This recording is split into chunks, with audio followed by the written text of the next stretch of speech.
Stop buying. It's all overpriced. It's a bubble. It's a bubble. We're all going to lose it all. Everybody needs to stop. Coffin Queen, 5-handed chick here with beautiful long hair. We're warning you all. The end is near. That is what the internet has told me. And remember, everything you read on the internet, you know it's legit. It's too legit, you know. So today, folks, I apologize for the delay. We've got ourselves a nice, really weird collection here. We got some really cool custom arts things. I usually don't deal in altered arts and things, but I just thought it was really cool. And I was like, you know what? I like the batch of cards. This was kind of a weird one. This one, I believe, I think this was a woman who's, was she one of my patrons or used to be? She had contact. We had done business before. And this is just a crazy collection here. So this is, I mean, I don't know if this was like a short-term investment or everything spiked up so much. She's kind of liquidating and raising capital for something else. But it's just flipping mountains and mountains. Giant mountains. Like, I don't know what the deal is with the mountains here, but I don't know if this was something that was a spec, a buyout, something. Oh, we're not done. I'm not really sure what the deal is here. So, mountains. And mountains. And mountains. Okay, that's enough. That's all the mountains. So this particular collection had an army of mountains. Yeah. So for those of you not familiar with this, we've got a bunch of, we got some PSA 8s over here. We got some Beckett 8s, and then it goes to Beckett 8.5. We got some Beckett 9s, then it goes to Beckett 9s, and then all the way to Beckett 9.5. So you got a variety of condition of the old Arabian Nights mountains. And of course, just so you know, those of you not familiar with vintage cards, of course, a mountain is the only basic land in Arabian Nights. And it's a very, how do I say it? It's a show-off, pimp factor, bragging rights type basic land card. Because it's the only black border, it's the only basic land in Arabian Nights. It has the epic samurai crazy sword. It's not a samurai sword. It has the epic sword on it, like the pirate sword and everything. And I don't know, I'm terrible with history. I am so uneducated. It is ridiculous. No wonder people dislike and thumbs down the videos. So the thumbs down the button is probably broken on my videos. I'm not sure specifically the details on it, but that's where we're at. In my personal opinion, when I look at cards or collections like this, and I see a bunch of mountains, for example, this isn't really something I go out of my way to really purchase and get excited about, but if it's in a bulk, bigger collection, which gets me to the next part of this video, Lakes of the Dead. So, Lake of the Dead is not something I've gone on my way to acquire lately. But the price has gone up so much, it's been a very hot topic card because it is from the infamous Alliances set, which of course, as we know, yeah, look at that shipping damage. Look at this, flipping chip the case in the corner, man, during shipping.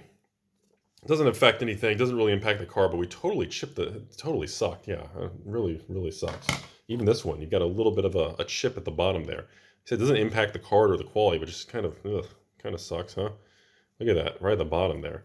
But Alliances is one of the cards that has obviously gone through a huge market repricing. Why? Because we've talked about this many times, and it's looking like the flavor of 2021, the market got it wrong. The market was incorrect. It wasn't printed to oblivion. There wasn't billions of Alliances cards sitting in everyone's closet with stacks of Lakes of the Deads and giant purple elephants? No. Giant purple hippopotamuses? Wait a minute, what's the card? Now it's going to drive me crazy. What? Flying Hippo Legends. You know, it wasn't really a lot of, this is just a card to protect the card in between there, just to make sure we don't have any damage. That's why they shipped them in between there. So, you know, those are really cool. Like I said, I'm usually not a fan of these type of things, but I just thought it was pretty neat. I just thought it was cool. It's just something I was like, you know, that's pretty neat. I actually like that. I'd go with that. We got a few little small cards, some basic commons, and I'm assuming the card that we're not allowed to speak of or whatever reason, or the warrior guys, or I don't know, who knows. Unlimited, I know a lot of stores won't even buy that. It's like against the law or something. Who knows. Cleanse. Oh yeah, these might have been some cards they were not allowed to buy, list, or sell elsewhere. I just noticed that. I was like, wait a minute. The Jihad, the Gypsy. I was like, wait a minute. These are all cards they probably weren't even allowed to buy list, right? Because these are like taboo or something nowadays. Who knows? Who cares? Very cool.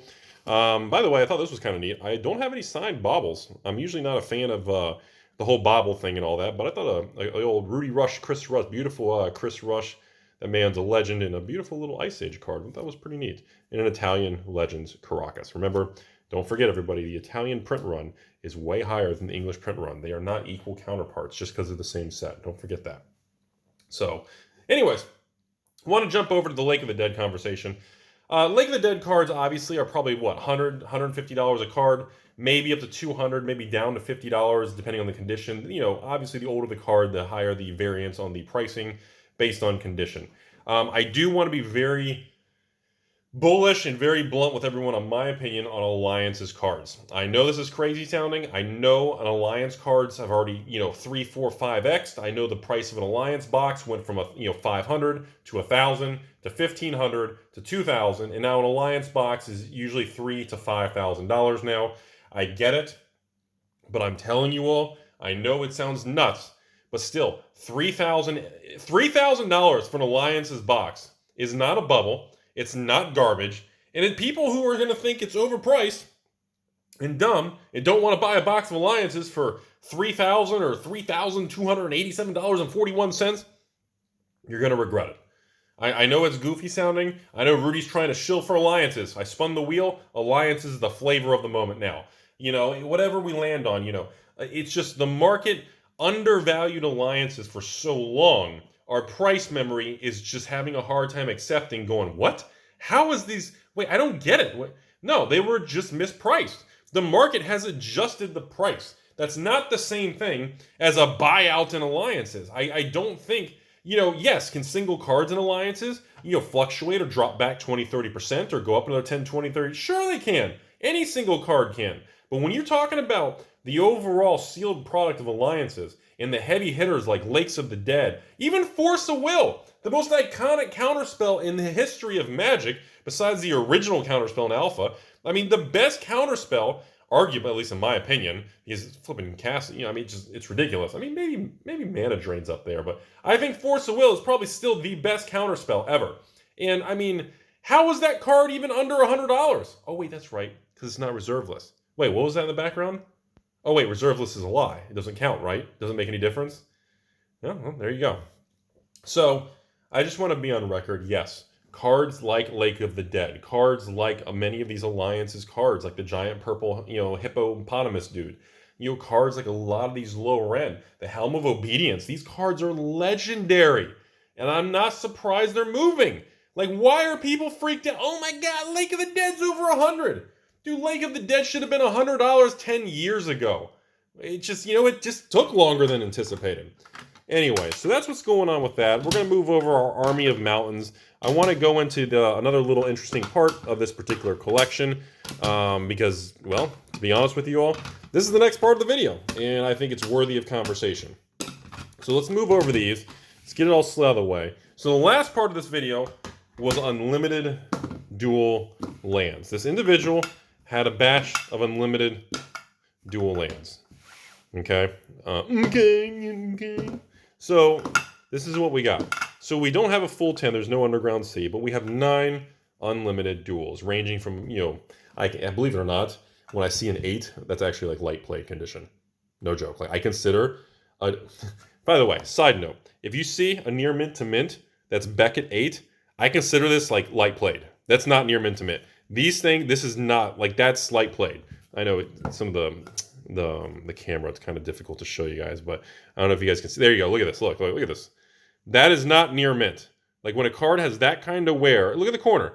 Look at that corner. You can look at that. That's not near mint. So again, when you get people who contact you and you deal with a lot of transactions like I deal with, number one, a friendly reminder, if you're not communicating with AlphainvestmentsLLC at gmail.com, you're getting scammed. That's the only way to contact me. The only legal valid address, if you're sending a collection or anything of value, is in the description of the video. There is no other form. If anyone's claiming to be me on any message board, any Reddit, any Facebook group, any mailing address, it's a scam. Friendly reminder, there are no other options. There's no social media. There's no other websites. That is the only means to communicate with me. So when you deal with this stuff, remember, folks, just because it says Beckett 8, it is not near mint pricing. I do not price this at near mint. That is not near mint condition. So Beckett, in their terminology and whatever reason, remember, many amateurs who are new to buying large amounts of collections or dealing with this stuff get hosed on that kind of stuff. The Beck now, and again, if we go over to a PSA 9, that, hold on, let me see if I can get it. That is near mint. Look at those corners. Look at, the difference on that stuff. Now, when we get to Beckett 9, I consider Beckett 9s, those are near mint to mint. Those are true. But when you get down to 8, or even 7.5, or any of those things, no matter what the near mint wording says, underneath the number, that is not inaccurate. It means absolutely nothing. So again, look at the difference between, like I said, look at this 8. Look at that condition of the 8. You see that?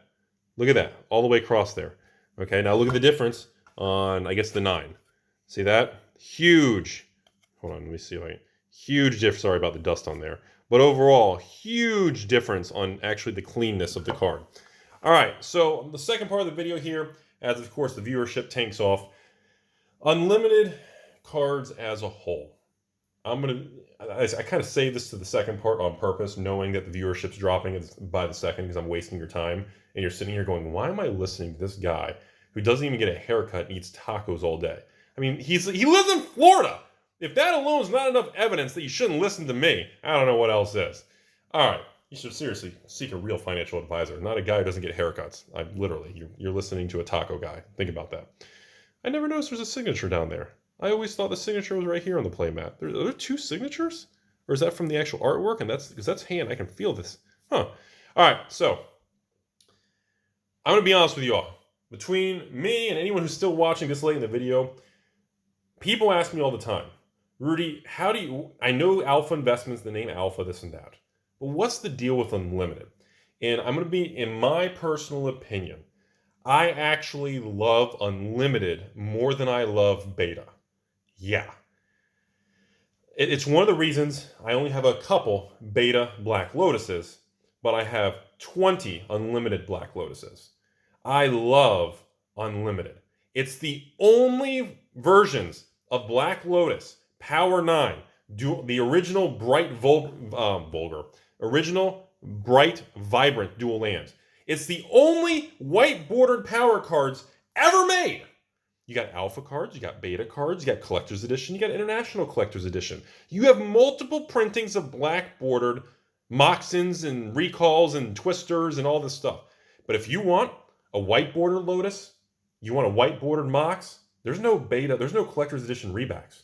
There's only one set in the history of Magic that ever printed white border cards. And that is actually why, if you haven't noticed recently, for those of you who are actually my loyal group there who watch all the videos, you notice recently I've been starting to buy some beta PSA 10s and little things just because I don't have many. I don't have a lot of beta PSA 10s. I didn't focus on it. I either wanted the alpha 10s or unlimited. I actually skipped over beta for many, many years. That was because it was just personal preference. But now that it's like 2021 and crazy, I really continue to appreciate unlimited cards. I mean the colors. And by the way, great example, the Unlimited Plateau with the different artwork from Drug Tucker. From Drew Tucker. I'm sorry, Drew. I've met you before. Sorry, man. From Drug Tucker.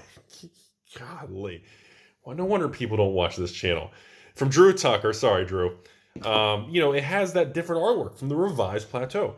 This is the only version of that artwork on this card ever made in the history of Magic in white border. There are no other white bordered cards. You see what I'm saying? And, it's the colors. And, then you have, like, the really dark print Volcanic, which is like the dark print Icy Manipulator, Basalt Monolith. There's a few cards like that. And it's the only white bordered version. Okay? And I love the Unlimited cards. And let me just put this, I want to give you guys a couple other small things before we cut the story off, because I got family showing up and they're bringing home tacos. And I'm like thinking about it all day. I know. People type in my comment section, this guy literally deals in millions of dollars in cardboard, and he seriously does eat tacos. Yeah, literally 4 days a week. It's not even a meme. It's actually legit. So I just want to put a couple things. Let me verbally say these things so you all actually kind of see what I'm seeing. Okay, let me put it this way. Okay, let me just lay it this way. Let's pick something here. Let's pick what What do you guys want to pick on? Theros. Let's pick on Theros Beyond Death. Brand new Theros, still in standard. Been out for what? About a year almost? Probably going to go out of print in, I don't know, a couple more months. Who knows? Let's pick on Theros. Okay? A case of Theros for the average person is going to be $100 with shipping, with taxes, $100 a box. That's $600 for a case of Theros. Right? Brand new Theros. I mean, nothing to really argue about here. 6 Theros collector boxes. On average, by the way, I've recovered quite nicely. I know a lot of patrons came out like a bandit, man. I sold a bunch of Theros collector boxes like 6 months ago. What did I sell them for? Was it 160? 168? I don't remember what I sold them for. Man.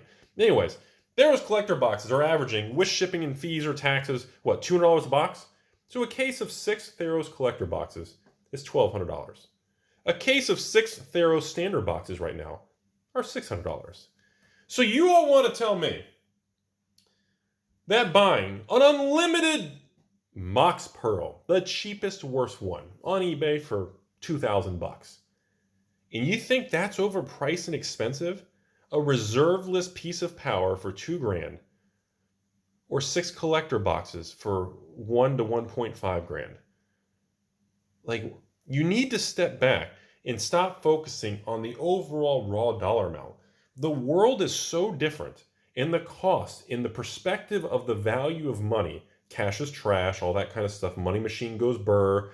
J Powell just prints like crazy, which is the Fed, for those of you not into the whole Wall Street stuff. You got to look at it differently, man.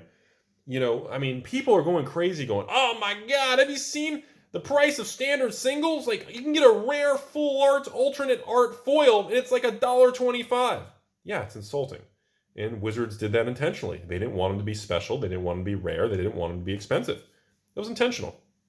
And at the same time, you can go back and buy an Alliance's Lake of the Dead, near mint one on eBay for what? $100?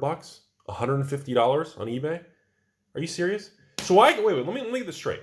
I can go on eBay right now and buy 4 near mint Lake of the Deads for what? $600? $150 a piece? I don't know the exact price. It's probably going to go higher or lower based on the video. Who knows?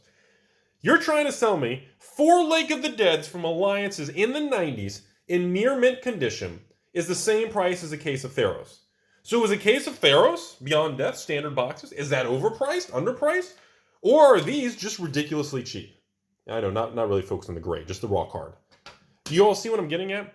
You have to really step back and say, okay, all right, so let's talk about this.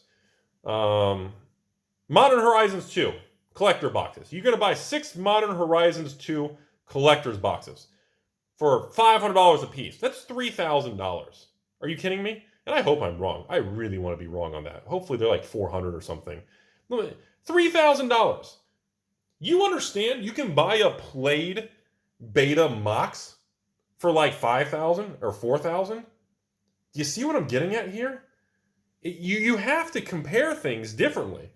And it cracks me. It's the same thing in Pokemon. Same thing with Yu-Gi-Oh! Same thing with Flesh and Blood, Digimon, Final Fantasy, all of it. I mean, think about it. It's like Pokemon. New Pokemon set comes out. What is it? Vivid Voltage came out a few months back. What are the boxes? $200? Oh, what a scam. What a ripoff. Vivid Voltage is $200. Is it? Is it a scam? Is it a ripoff? Oh, I'm sorry. Let me use the hot words. The scalpers. Ooh, scalpers. Ooh. We can make it all dramatic we want. A $200 Pokemon box. And people say that's crazy. I'm sorry. Why is that crazy? What's wrong with a $200 Pokemon box? I don't get it. Rudy, did you see the Flesh and Blood Crucible boxes? They're $800. It's your fault. You're the pump machine. Yeah, they called me that in middle school and high school. Yeah, middle school now. I was too busy playing video games. They called me that in high school. Actually, college. But the thing is $800 for that really overpriced? Is $500 for a Modern Horizons 2 collector box overpriced? You have to put it in perspective. I'm telling you all. And then you're trying to tell me $150 for a Lake of the Dead reserve list piece of Magic history is overpriced? And then the more you do that and the more you compare things and you think about it in your head, the more things become more obvious. You start to see the discrepancies and the perspective starts to, the clouds kind of part ways. The fog becomes less dense.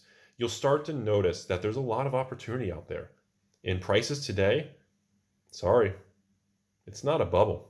I hate to tell you that.